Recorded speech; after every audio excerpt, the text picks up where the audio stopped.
सभी साथियों को नमस्कार। मैं आपका दोस्त सुनील कालवा एक बार फिर हाजिर हूं आप सभी के सामने एक नई क्लास लेकर।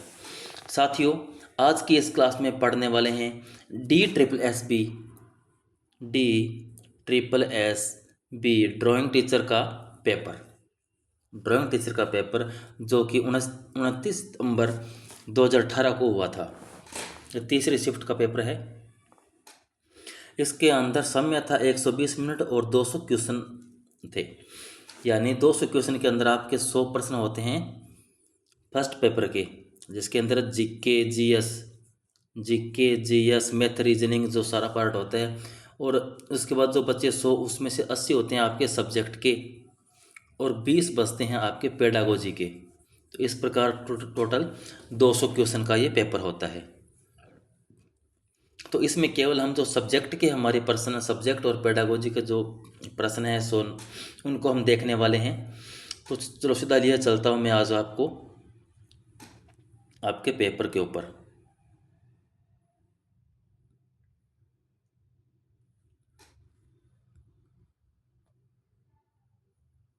हमारा पहला प्रश्न यहाँ से शुरुआत होती है का प्रश्न नंबर 101। यहाँ पर पहले पेपर दिया गया इंग्लिश मीडियम में, फिर है हिंदी मीडियम में। मैंने पेपर को एज इट इज़ रखा है।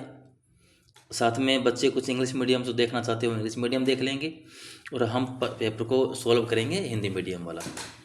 और इस पेपर की कुछ लैंग्वेज थोड़ी टफ रहती है, एकदम से कुछ शब्द ऐसे होते हैं जो आपको समझ में नहीं आता।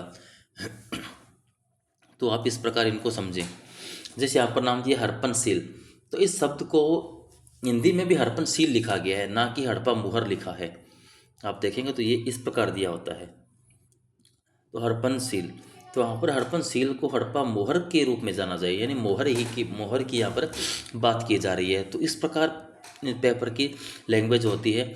तो मैं आपके सामने ये लैंग्वेज लेकर आया हूँ, ये पेपर लेके आऊँ तो कि आपको समझ में आ जाए।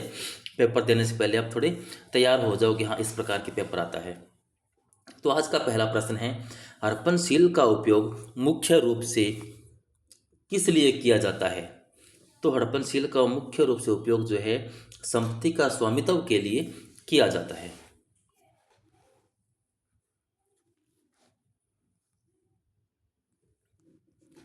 दूसरा प्रश्न है, दोमाबाद किस नदी के तट पर स्थित है? जो दोमाबाद है वह गोदावरी नदी के तट पर स्थित है।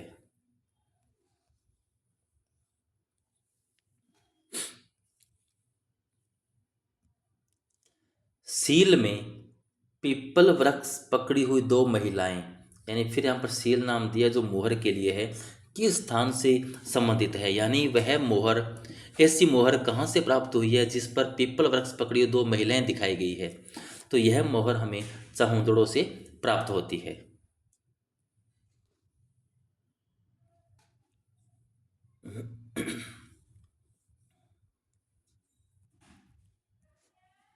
सिंधु घाटी सभ्यता के किस साक्ष्य के कारण पूर्व आर्य सभ्यता के रूप में जाना जाता है? तो स्क्रिप्ट और तांबा जो ऐसा एक साक्ष्य है जिसके कारण इस सिंधु घाटी सभ्यता को पूर्व आर्य सभ्यता के नाम से भी जानते हैं।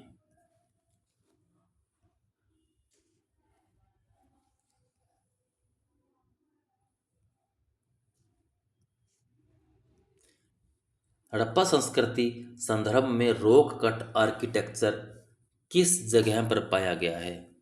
रॉक कट आर्किटेक्चर जो है किस जगह पर पाया गया है? तो वो है आपका धोलावीरा में।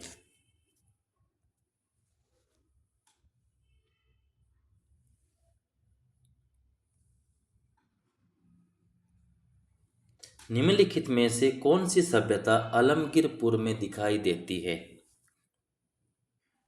जो आलमगीरपुर है वह, वहाँ पर भी हमें हड़प्पा सभ्यता के साक्ष्य मिलते हैं, तो इसलिए हड़प्पा सभ्यता ही वहाँ दिखाई देती है।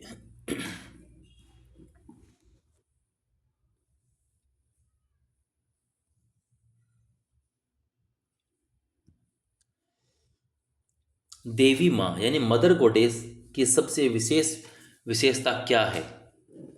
एक हमें मूर्ति मिलती है हमें हड़प्पा सभ्यता से, तो वहाँ पर उसको मदर गॉडेस या देवी माँ के नाम से जानते हैं। उसकी विशेषता क्या है?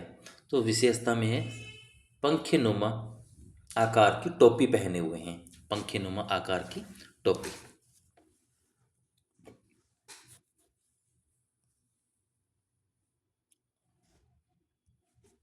गंगा के किनारे मौर्य द्वारा निर्मित विशाल लकड़ी का किला कहाँ स्थित है? तो विशाल लकड़ी का जो किला हमें बिहार से प्राप्त होता है।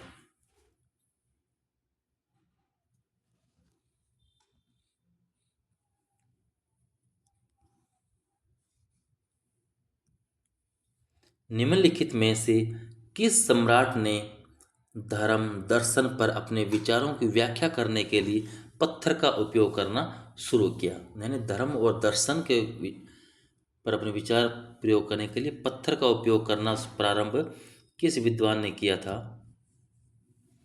तो वो किया था आपका अशोक ने। यानी सबसे पहले अशोक ने ही पत्थर वगैरह उन पर अपने शिलालेख लिखवाने प्रारंभ किए थे।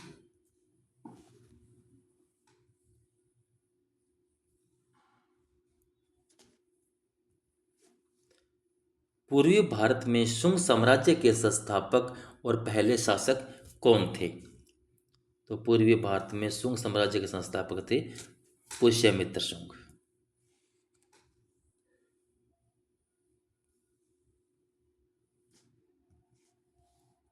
कौन से स्कूली कलाकार बौद्ध विषयों पर केंद्रित थे?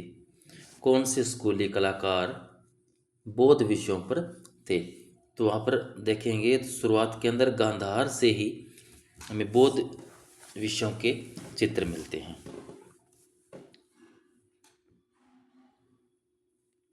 यानी गुप्त, कुषाण और मथुरा, यहाँ पर भी बौद्ध विषय है, लेकिन पूर्णतः गांधार शैली ऐसी थी जहाँ पर इनके अलावा अन्य धर्मों के मूर्ति शिल्प वगैरह नहीं मिलते। मथुरा में अगर आप देखते हैं या गुप्त और कुषाण टाइम में हिंदू धर्म से संबंधित काफ़ी मूर्तियाँ वगैरह मिली है, लेकिन गांधार जो है पूर्णतः बौद्ध विषयों पर केंद्रित था।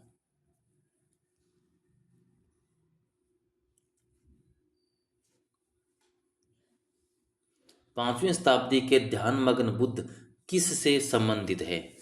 पांचवीं शताब्दी में हमें ध्यानमग्न बुद्धा की एक मूर्ति प्राप्त होती है, वो किससे संबंधित है? तो वह गुप्त काल से संबंधित है।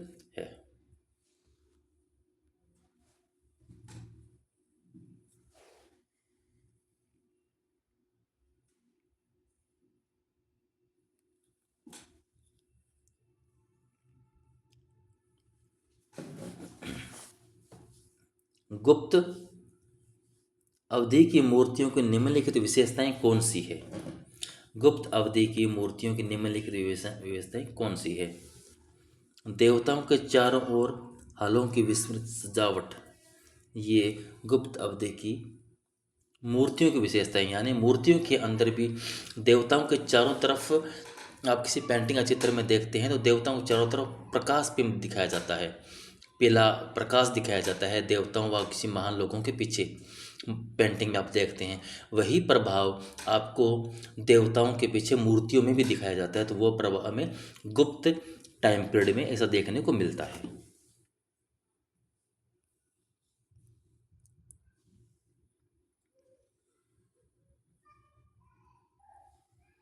कुषाण काल से बैठे हुए बुद्ध कटरा माउंट कहाँ पर स्थित है? यानी कुषाण काल से हमें कटरा टीला से एक मूर्ति शिल्प प्राप्त होता है जिसमें बैठे हुए बुद्ध दिखाए गए हैं। वह अब कहाँ स्थित है?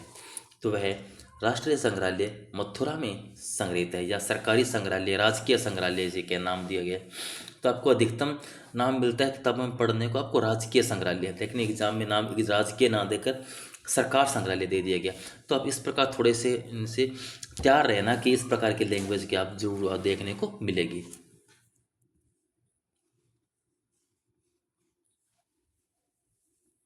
मैं थोड़ा हल्का इंग्लिश वाले क्वेश्चन पर रुक रहा हूँ ताकि कुछ बच्चे जो इंग्लिश मीडियम के हैं वह भी थोड़ा इसको पढ़ पाए प्रश्न को।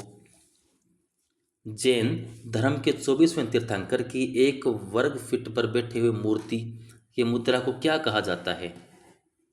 तो एक वर्ग पीठ पर, एक वर्ग पीठ पर बैठे हुए मूर्ति की मुद्रा को क्या कहते हैं? तो इसको वज्र प्रयाकासन मुद्रा कहा जाता है। वज्र प्रयाकासना मुद्रा के नाम से इस मुद्रा को जानते हैं।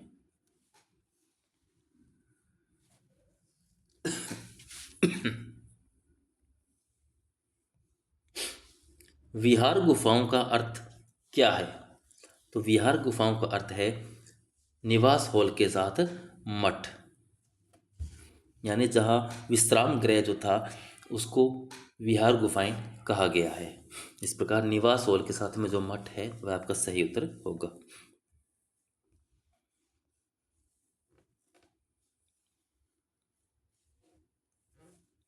निम्नलिखित में से कौन सी गुफाएं हीनयान दृष्टिकोण को दर्शाती है?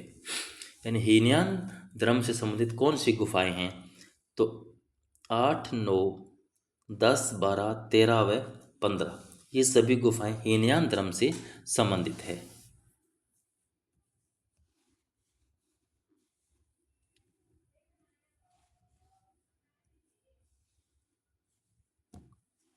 पद्मपाणि चित्रकला नाम पद्मपाणि चित्रकला का नाम पद्मपाणि है क्योंकि, यानी जो पद्मपाणि चित्र है इसका नाम पद्मपाणि क्यों है?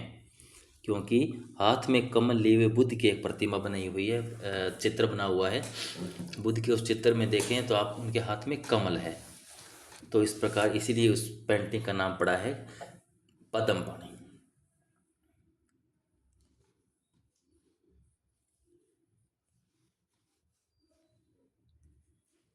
पद्मपाणि चित्रकला में फूल धारण करने वाले बुद्ध का कौन सा रंग है? अब देखिए इस प्रकार के प्रश्न भी डीएस में पूछ लिए जाते हैं। मुख्यतः बच्चे और इसे याद करते हैं कि पद्मपाणि जो चित्र है कौन सी गुफा में बना हुआ है। जैसे गुफा संख्या 1 में बना चित्र है पद्मपाणि, ऐसे पढ़ लेते हैं, याद कर लेते हैं। लेकिन प्रश्न देखो, दो चीज़ें पूछिए। दूसरा कि उसका नाम पद्मपाणि क्यों पड़ा, यानी हाथ में कमल है।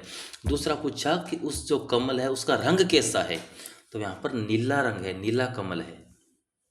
रंग कौन सा है, तो रंग है नीला। तो इस प्रकार थोड़ा आप डिटेल में चीज़ों को पढ़ते रहें।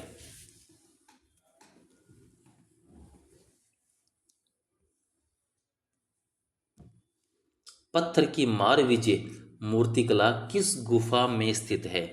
पत्थर की जो मारविजय है मूर्तिकला वह किस गुफा में स्थित है? तो गुफा संख्या 26 में मारविजय नाम की मूर्ति है, वह देखने को मिलती है।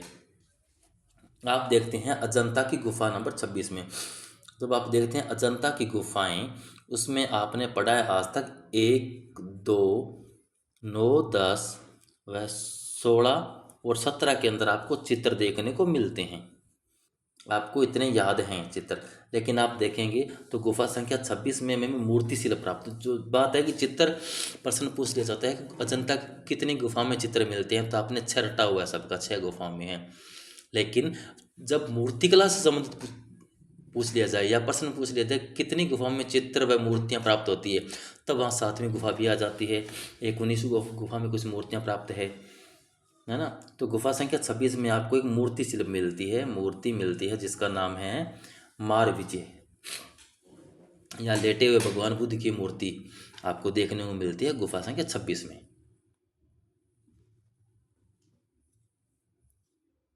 ये आपके यहाँ पर 20 प्रश्न पूरे होते हैं। इस प्रकार 20-20 नंबरों का एक स्लॉट आता रहता है, उसे पूरा करना है, फिर आपको आगे बढ़ना है।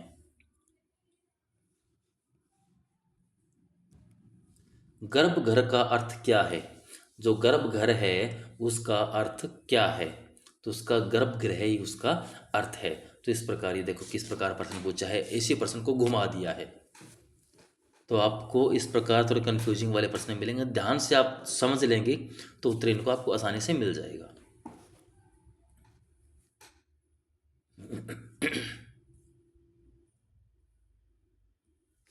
निम्न में से कौन सा भारतीय मंदिर का हिस्सा नहीं है? तो भारतीय मंदिरों का विमान, जगती व कलश तीनों भारतीय मंदिर के हिस्सा है, परंतु वे शर नहीं है। इस प्रकार से उत्तर हो जाएगा ऑप्शन 4 वे शर।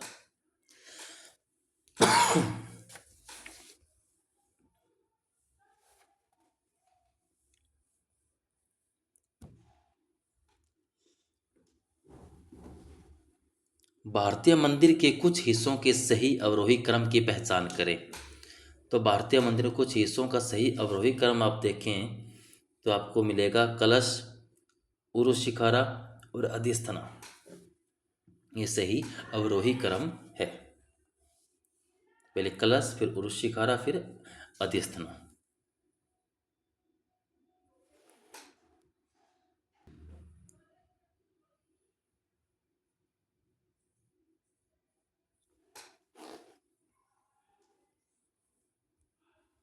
निम्नलिखित मंदिर की निम्नलिखित में से कौन सी एक नागर शैली पूर्वी भारत में है?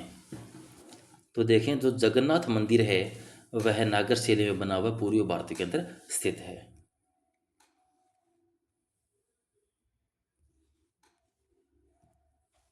महाबलीपुरम में पूर्व और पश्चिम में निम्नलिखित में से कौन सा मंदिर स्थापित है? तो वह शिव मंदिर स्थापित है।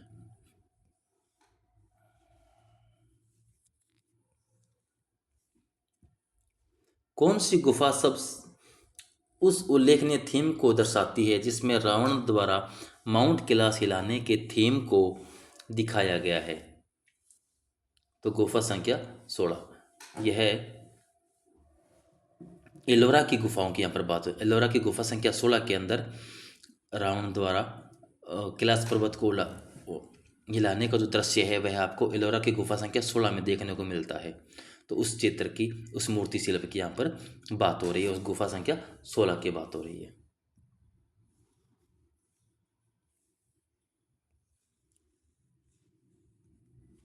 निम्नलिखित में से कौन सा चोल मंदिर वास्तुकला का हिस्सा नहीं है? यानी चोल मंदिर वास्तुकला का हिस्सा कौन सा नहीं है? तो गर्भगृह जो है वह चोल मंदिरों की वास्तुकला नहीं है। यानी गर्भगृह नहीं, चोल मंदिर जो है वहाँ पर, वहाँ की वास्तुकला में या मंदिरों के अंदर गर्भगृह देखने को नहीं मिलता।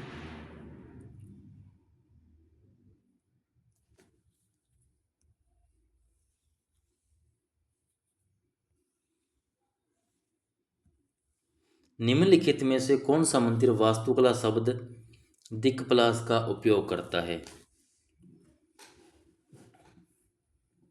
वास्तुकला शब्द दिक्पलास, जो दिक्पलास को दिक्पाल कहा गया, यानी दिक्पाल किस मंदिर वास्तुकला में प्रयोग किया जाता है? दिक्पाल वह चोल, यानी चोल शासकों के समय मंदिरों के अंदर दिक्पाल या दिक्पलास शब्द का उपयोग किया गया है।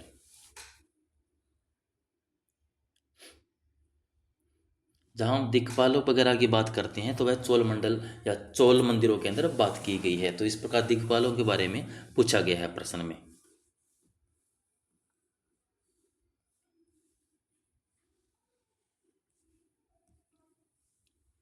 राजा गांडा से कौन सा मंदिर संबंधित है? तो राजा जो राजा गांडा थे उन्होंने कंदरिया महादेव मंदिर का निर्माण करवाया था, राजा गांडा ने।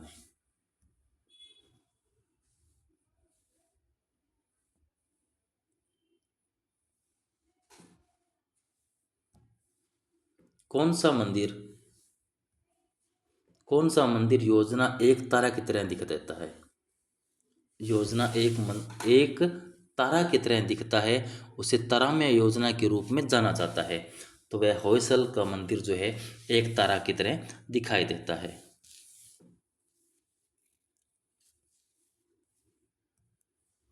ब्लैक पेगोडा में भारी पहियों के कितने जोड़े हैं? ब्लैक पेगोडा जो मंदिर है वहाँ पर कितने जोड़े हैं? तो वहाँ पर आप देखेंगे तो 12 जोड़े हैं। कुल 24 पहिए हैं और जोड़े जो है 12 जोड़े हैं।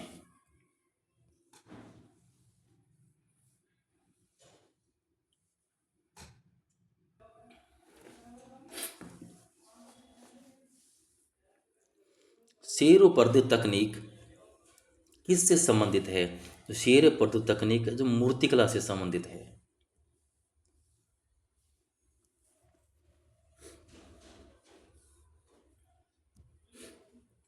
सन 1921 में भारतीय राष्ट्रीय कांग्रेस के अधिवेशन में झंडे का प्रस्ताव किसने रखा था?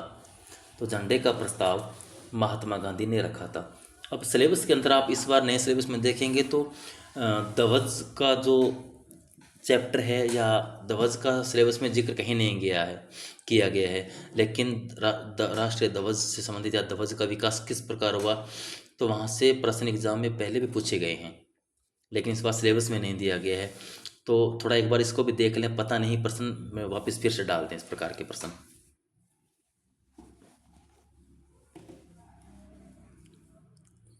आगे प्रश्न है हमारा, इंडो सरसैनिक वास्तुकला के रूप में कौन सी शैलियों को जाना जाता है? तो इंडो सरसैनिक वास्तुकला के रूप में इंडो इस्लामिक शैलियों को जाना जाता है।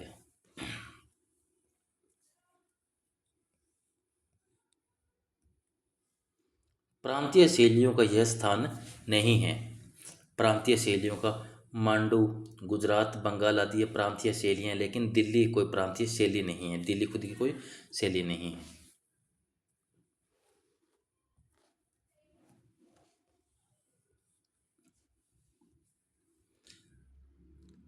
कौन से इंडो इस्लामिक वास्तुकला पारंपरिक रूप से वर्गीकृत नहीं है? तो ग्रीको शैली जो है पारंपरिक रूप से वर्गीकृत नहीं है।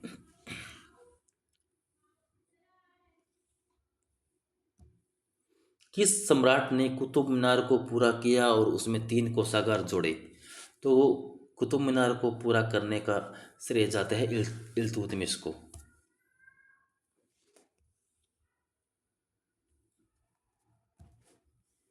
ताजमहल पर कौन सी किताब कैलीग्राफी पर तैयार की गई है?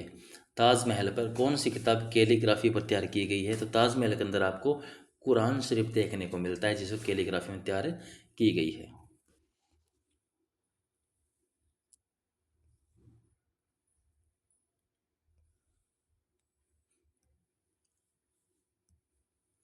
गोल गुंबद बीजापुर में निम्नलिखित में से कौन सी सामग्री उपयोग की गई है? गोल गुंबद जो बीजापुर का बना हुआ है उसके अंदर कौन सी सामग्री उपयोग की गई है, यानी कौन सा पत्थर है? तो 4 पत्थर है, मकराना, लाल पत्थर, बालू पत्थर है, या गहरा भूरा बेसाल्ट। यानी गहरा भूरा जो बेसाल्ट है उस पत्थर से गोल गुंबद बीजापुर का बना हुआ है।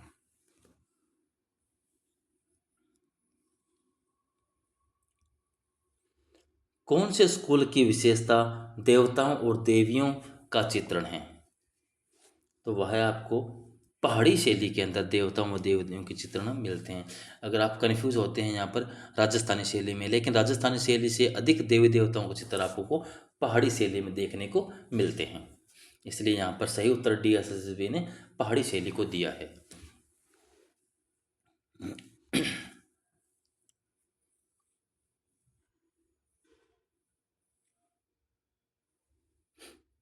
दो स्लॉट वहाँ पूरे हो जाते हैं। अब आपका तीसरा शुरुआत होती है, तीसरे स्लॉट की।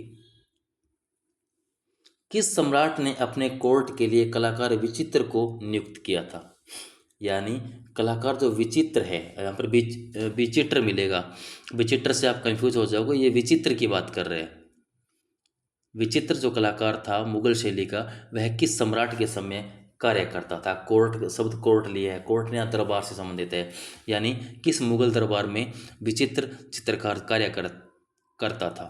तो आपका सही उत्तर है शाहजहां। यानी विचित्र जो चित्रकार है, आपको अपने पहले पढ़ा होगा, मुगल सम्राट शाहजहां का चित्रकार था।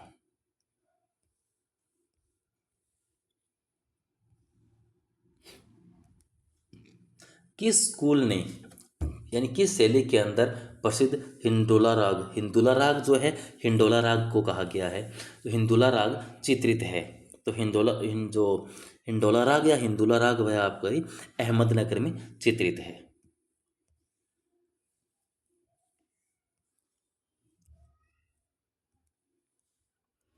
नजूम उल उलम किस संग्रहालय में स्थित है? नजूम उल उलम जो है चेस्टर बेटी संग्रहालय लाइब्रेरी डबलिन में संग्रहित है।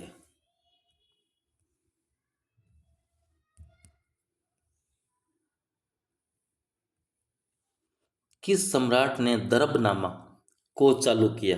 दरबनामा जो मुगल कालीन महत्वपूर्ण ग्रंथ था उसको चित्रित करना किस सम्राट के समय में चालू होता है? तो वह होता है अकबर के समय इस ग्रंथ को चित्रित करना शुरू किया जाता है।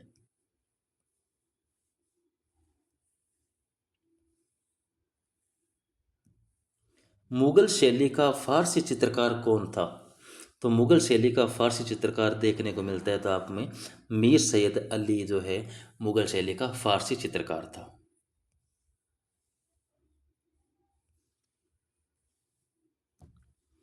चौगान प्लेयर पेंटिंग किससे संबंधित है?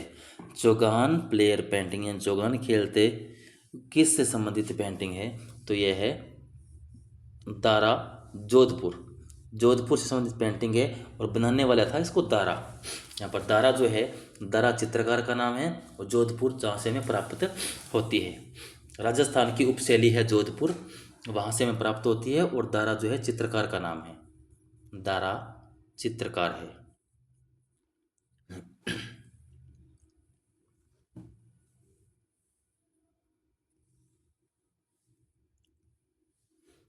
राधा बानी थानी। अब राधा बानी थानी का मतलब यह है, राधा, राधा के रूप में जो चित्रित है पेंटिंग हमारी बनी ठनी। किसने चित्रित की? बनी ठनी को चित्रित करने वाले व्यक्ति थे निहाल चंद। और आप पेपर में हिंदी वर्जन देखेंगे तो यानी यहाँ पर इंग्लिश में इस शब्द को बनी ठनी लिखा गया है। इंग्लिश में ये देखो, राधा बनी ठनी, बनी ठनी आपको देखने को मिलता है बनी ठनी, लेकिन जब इसको हिंदी वर्जन किया तो सेम बनी थानी इसको कर दिया गया। तो प्रश्न आपका इसी प्रकार है, राधा बनी ठनी किससे संबंधित है? तो सही उत्तर हो जाएगा निहाल चंद। मैं आपको बार बार कहता हूँ इनकी लैंग्वेज थोड़ी सी समझ के चलना, बाद में पेपर आपको आसान लगने लग जाएगा, क्योंकि इंग्लिश वर्जन को ही कंप्यूटर के द्वारा कन्वर्ट किया जाता है हिंदी के अंदर, तो थोड़ी ऐसा देखने को मिलता है। जहाँ आप कन्फ्यूज होते हो तो इंग्लिश वर्जन जरूर देख लेना एक बार आप। Krishna lifting mount Govardhan. अब इस प्रश्न को पूरा का पूरा इंग्लिश जो ट्रांसलेशन था वही हिंदी के अंदर छाप दिया। यहाँ पर प्रश्न है, गोवर्धन पर्वत उठाते हुए कृष्ण की जो चित्र है जो बना है किस शैली में या किसने बनाया है? तो यह मिस्की है, जो मिस्किन को कहा गया है, मिस्किन ने बनाया, ये वाला चित्र मिस्किन ने बनाया है। कृष्ण पर्वत उठाते हुए, सॉरी, गोवर्धन पर्वत उठाते हुए कृष्ण, जिसको इंग्लिश के अंदर कृष्ण लिफ्टिंग माउंट गोवर्धन लिखा है। तो आप इसको भी ध्यान में रखें। यह चित्रकार मिस्किन ने बनाया है, मुगल शैली का यह चित्र है।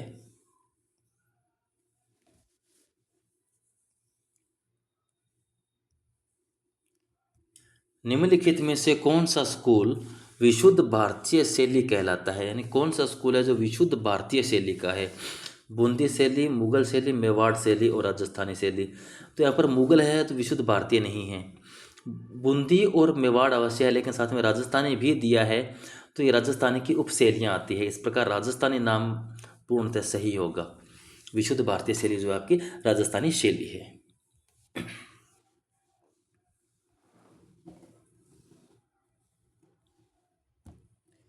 कुल्लू स्कूल है, कुल्लू जो शैली है उसका सबसे पुराना नाम क्या था? तो कुल्लू का पुराना नाम कुलंत पीठ था।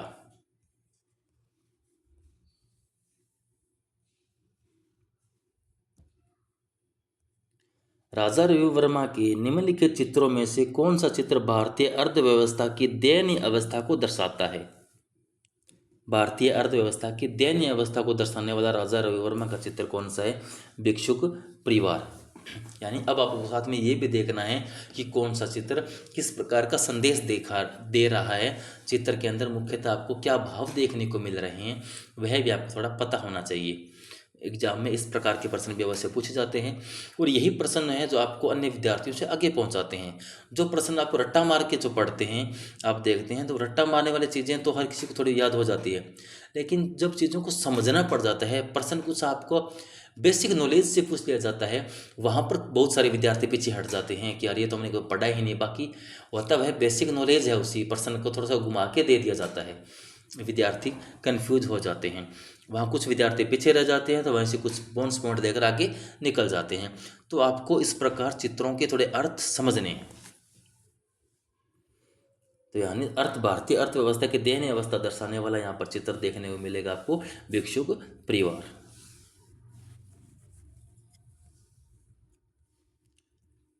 निम्नलिखित में से कौन सी पेंटिंग महाभारत की कहानी दिखाती है? तो इन चित्रों के अंदर महाभारत की कहानी दर्शाने वाली पेंटिंग है शांतनु और मत्स्यगंध की जो पेंटिंग है उससे महाभारत की कहानी नजर आती है।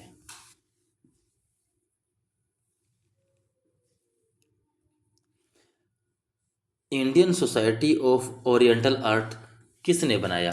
यानी Indian society of oriental art की स्थापना किसके द्वारा की जाती है? तो सही उत्तर है अवनींद्रनाथ टैगोर के द्वारा की जाती है। यहाँ पर अवनींद्रनाथ लिखा है, लेकिन आप इसे अवनींद्रनाथ टैगोर ही समझकर चले।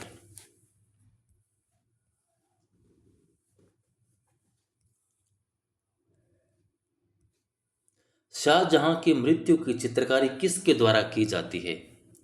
तो शाहजहां की मृत्यु की चित्रकारी अवनींद्रनाथ टैगोर के द्वारा की जाती है। और अवनींद्रनाथ टैगोर को मुगल चित्रकार भी कहा जाता है, क्योंकि मुगलों के अनेक चित्र इन्होंने, शाहजहां के अंतिम दिन, औरंगजेब का बुढ़ापा वगैरह काफ़ी चित्र इन्होंने, और मुगलों से संबंधित चित्र इन्होंने बनाए हैं।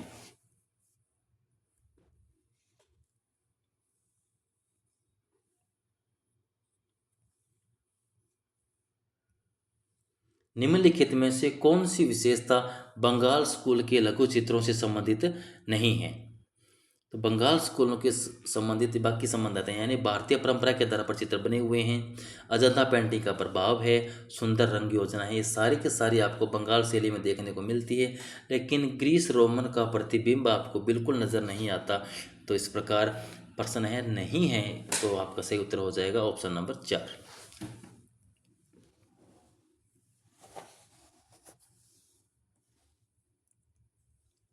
निम्नलिखित में से कौन सा कलाकार स्वतंत्रता से संबंधित दांडी मार्च को चित्रित करते हैं? तो दांडी मार्च का जो चित्र है वह नंदलाल बोस के द्वारा चित्रित किया गया है।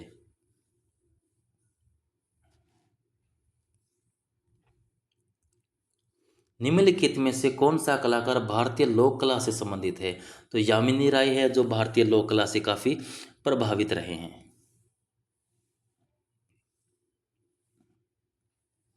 किस कलाकार ने आदिकालीन जीवन दृश्यों को चित्रित किया है और पद्म भूषण पुरस्कार से विजेता भी ये रहे हैं, या जिनको पद्म भूषण पुरस्कार भी मिला है, तो वो है यामिनी राय। आदिकालीन जीवन दृश्यों।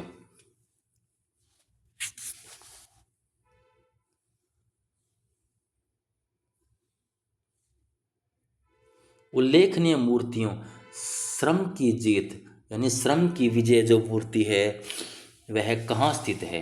तो वह मरीन बीच चेन्नई में स्थित है। लेकिन वर्तमान में देखें तो किसी संग्रहालय के अंदर इसको संग्रहित कर दिया गया है। लेकिन प्रश्न के अंदर अगर आपको मरीन बीच है दिखा ऑप्शन में, तो आपका सही उत्तर मरीन बीच चेन्नई को ही माना जाता है।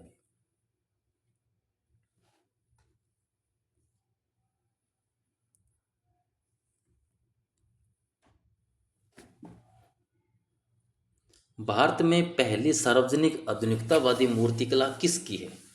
भारत में पहली सार्वजनिक आधुनिकतावादी मूर्ति किसकी है? तो वह है संथाल परिवार, जो मूर्ति है पहले आधुनिकतावादी मूर्ति मानी जाती है। यहाँ पर आपके 3 स्लॉट पूरे हो जाते हैं।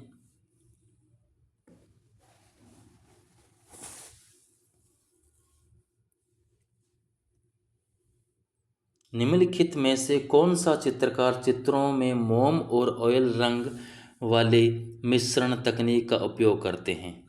यानी मोम व ऑयल रंग का मिश्रण से कौन से अपने चित्र बनाते हैं? तो JR संतोष है, जो इस प्रकार के चित्र बनाते हैं।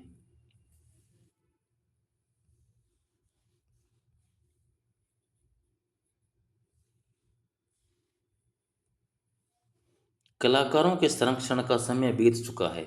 कलाकारों के संरक्षण का समय बीत चुका है, अब उन्हें अपने आप को प्रतिष्ठित करना चाहिए। यह वाक्य किसने कहा है? यह वाक्य के हेबर ने कहा है। हिबर नहीं है, ये के हेबर है। तो यह वाक्य के हेबर ने कहा है।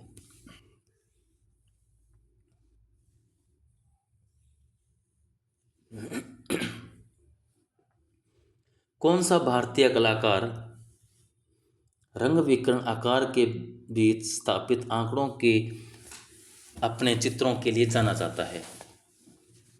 तो वो है कलाकार तैयब मेहता।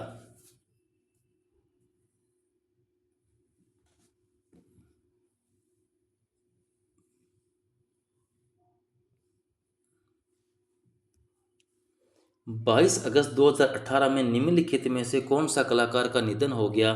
वह कलर विस्कोसिटी प्रोसेस के मास्टर थे। यानी पेपर आपका सितंबर में हुआ था और 22 अगस्त को एक कलाकार का निधन होता है। तो जिस कलाकार का निधन होता है आपके नज़दीक के समय में, पेपर के नज़दीक के समय में, तो वहाँ प्रश्न लग पूछने की संभावना पूरी पूरी रहती है।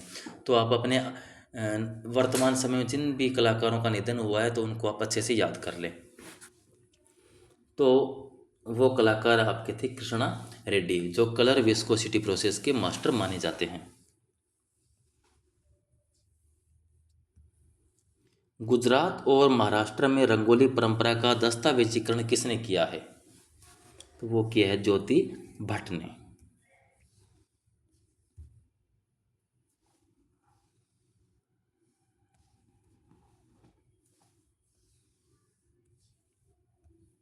जवाहरलाल नेहरू ने किस समूह की प्रथम प्रदर्शनी का उद्घाटन किया था?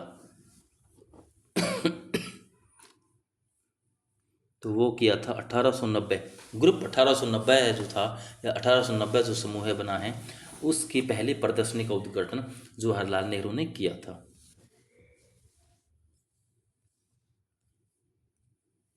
निम्नलिखित में से किस कलाकार ने युद्ध स्मारक पर हस्ताक्षर करने के लिए नेपाली धातु ढलाई सीखी थी? तो ये नेपाली धातु ढलाई जो थी शंखो चौधरी ने सीखी थी।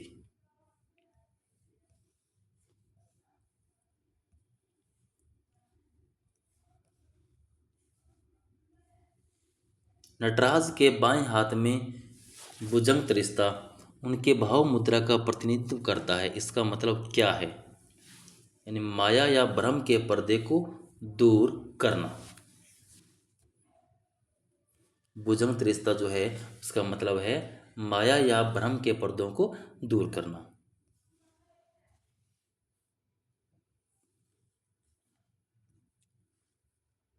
माउंट आबू दिलवाड़ा के मंदिर, जैन मंदिर को निर्माण किसने करवाया था? यानी दिलवाड़ा के जो जैन मंदिर है उनका निर्माण किसने करवाया था? तो उसका निर्माण विमल शाह के द्वारा करवाया गया था।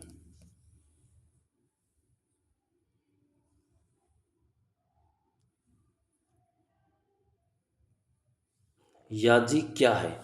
यानी याजी क्या है? तो आधारभूत मंदिरों के पौराणिक गाथाओं गाथाओं से संबंधित जो जानवर है वह एक याजी है। यानी एक याजी से पूछा कि याजी क्या है, तो याजी एक जानवर है जो कि आधारभूत मंदिर में पौराणिक गाथाओं से संबंधित है।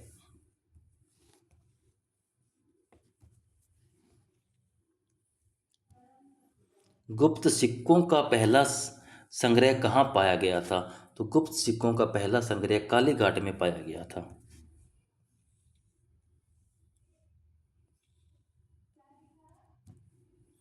बाढ़ से मोहनजोदाड़ो कितनी बार नष्ट हुआ है? तो बाढ़ से मोहनजोदाड़ो 7 से अधिक बार नष्ट हुआ है।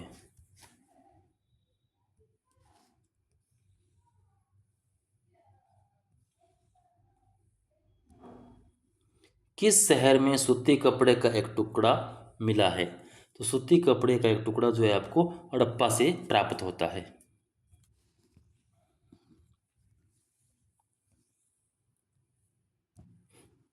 कौन सी साइट हॉर्स पेस्टन के पहले अवशेषों को दर्शाती है?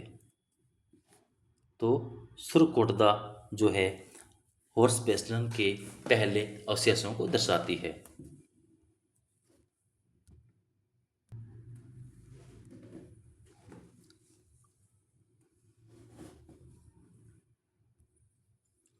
किस स्थान पर पक्षी का पिंजरा पाया गया था? तो पक्षी का पिंजरा हड़प्पा में पाया गया था।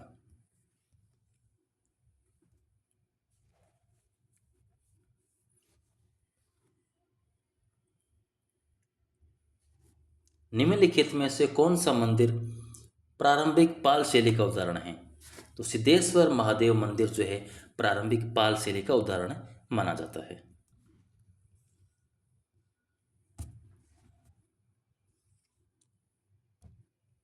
निम्नलिखित में से किस सामग्री का उपयोग जगन्नाथ की मूर्ति में किया गया है?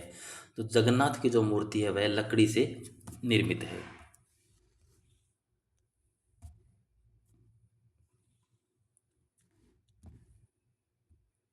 जोगीमारा की गुफा है उसकी ऊंचाई कितनी है?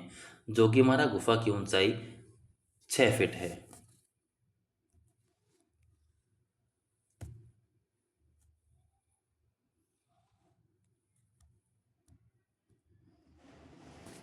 अजंता की गुफाओं में कितनी शैली मिल सकती है?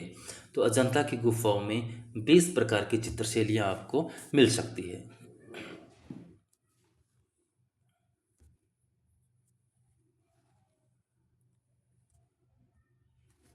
निम्नलिखित में से कौन सी गुफा अजंता गुफा के समान है? तो निम्नलिखित में से कौन सी गुफा अजंता गुफा के समान है? तो सिगिरिया जो है आपकी अजंता गुफा के समान है।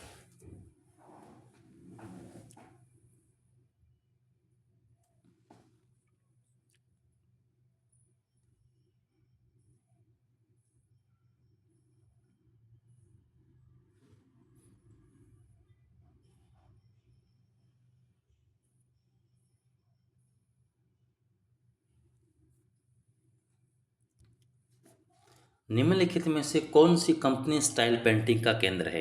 यानी कंपनी जो शैली है उसका केंद्र कौन सा है? पटना जो है कंपनी शैली का केंद्र है।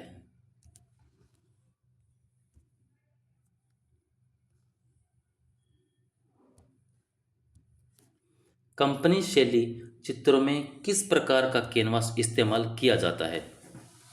तो कागज और हाथी दांत का जो प्रयोग है किया जाता है।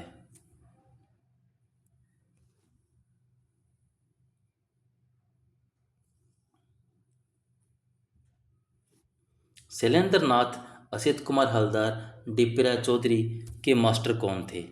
तो इन सभी के गुरु थे अवनींद्र नाथ टैगोर।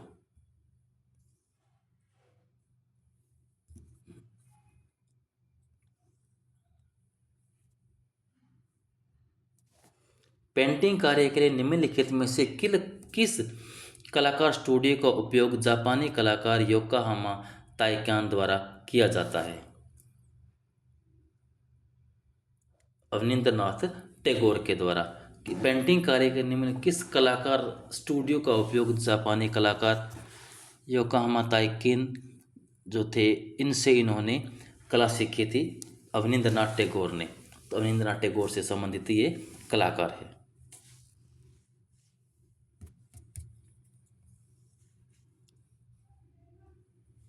भारत माता और सांध्या दीप किसने चित्रित किया है?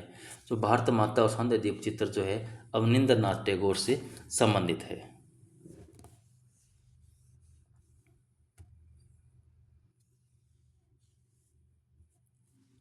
हुसैन द्वारा उपयोग किए जाने वाले सबसे आम जानवर कौन सा है? तो मोहम्मद एम एफ हुसैन जो थे उन्होंने सबसे अधिक घोड़े का चित्र बनाया है। तो आम जानवर उनका है घोड़ा।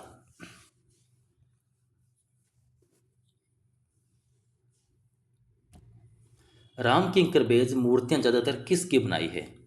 तो राम किंकर बेज ने अधिकतम मूर्तियां सीमेंट से बनाई है।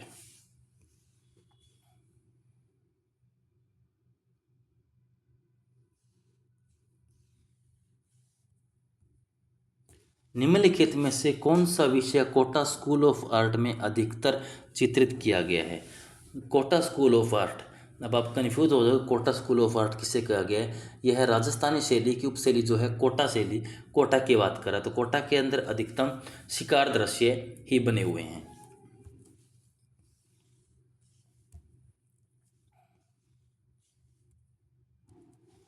किस मुगल किस प्रसिद्ध मुगल सम्राट ने भारतीय कहानियों पर काम शुरू किया था?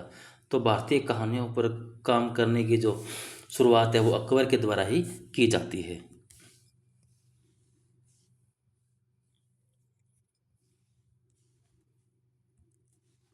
कुल्लू स्कूल का प्रसिद्ध चित्रकार कौन था? कुल्लू स्कूल का प्रसिद्ध चित्रकार सजनू भगवान था।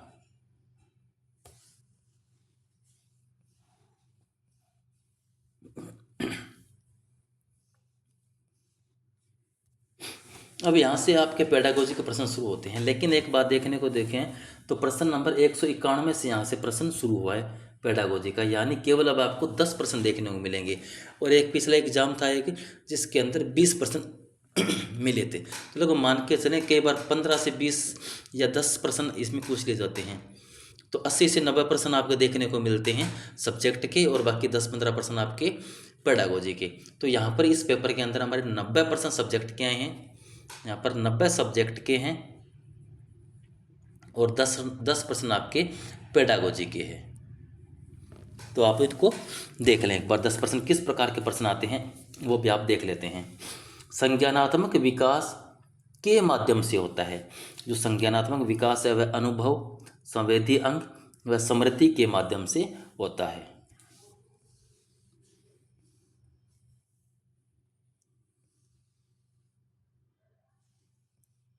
प्रश्न काफ़ी बड़ा है, एक बार यहाँ पर पढ़ देता हूँ। शिक्षा का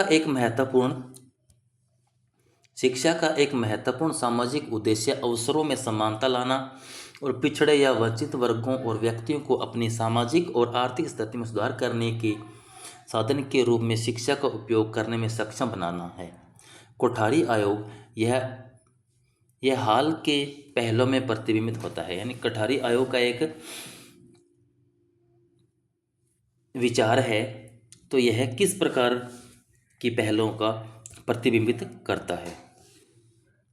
तो आप ये देखेंगे आरटीआई नीति, यानी आरटीआई के संबंधित ये प्रश्न की बात करता है।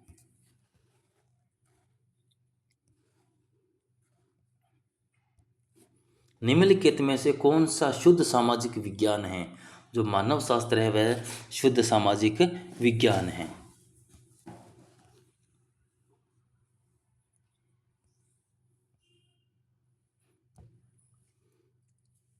नीचे दिए गए सूची में सर्वोत्तम विकल्प चुनें। ज्ञान प्राप्त करने के लिए अनुभवजन्य दृष्टिकोण का एक उदाहरण है। अनुभवजन्य दृष्टिकोण का उदाहरण देखें तो वह है अनुसंधान। यानी जितना अनुसंधान आप करते हैं उतना ही आप अनुभव प्राप्त करते हैं।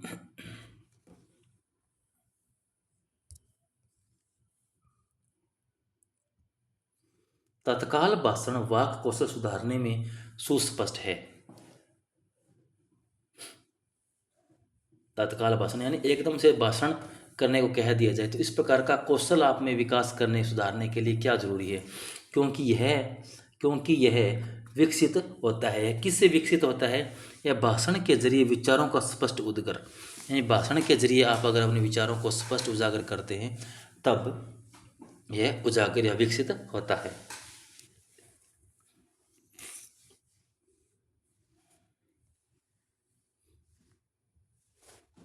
हम विषय को निम्न रूप में वर्णित कर सकते हैं। विषय को कई देश के अधीन पढ़ा जा सकता है, यानी शिक्षणों के अधीन, यानी विषय को कई शिक्षणों के अधीन पढ़ा जा सकता है।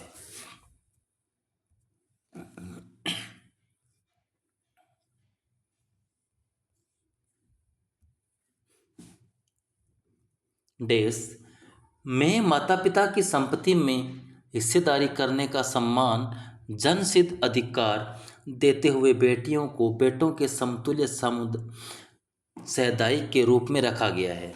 किस अधिनियम के तहत यह बात की गई है? तो हिंदू उत्तराधिकार अधिनियम 2005 के तहत यह बात लिखी गई है।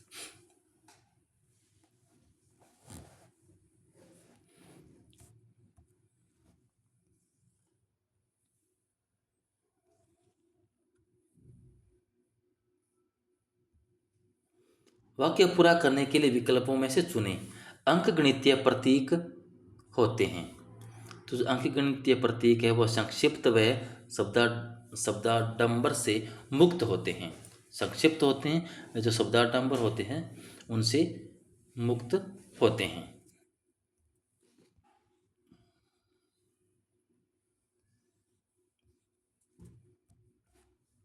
जब कोई भाषा संप्रेषण के बजाय एक विषय के रूप में सीखी जाती है, मूल्यांकन के लिए होता है। इसमें सही विकल्प चुने तो वह है भाषा के उत्पाद। मूल्यांकन भाषा के उत्पाद के लिए होता है।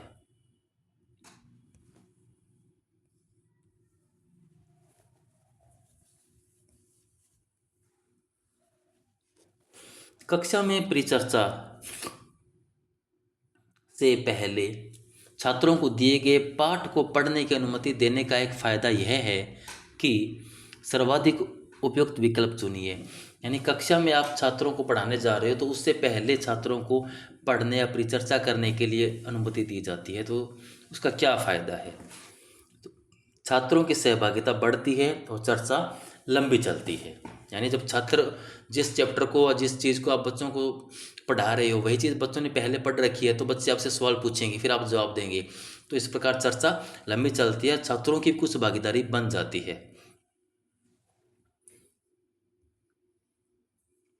तो साथियों, आज के लिए बस इतना ही। आज मैंने आपको पूरा DSSB का पेपर कराया है। 100 प्रश्न है इसके अंदर, इसमें 90 सब्जेक्ट के और 10 पेडागोजी के। इसी प्रकार आपका एग्ज़ाम आता है और जल्द ही मैं अगला जो पेपर हुआ था 2021 वाला वह जल्द ही लेकर मैं आऊँगा। तो प्लीज़ मेरे चैनल को सब्सक्राइब करें, अपने दोस्तों को शेयर करें, पढ़ते रहें, मस्त रहें। धन्यवाद।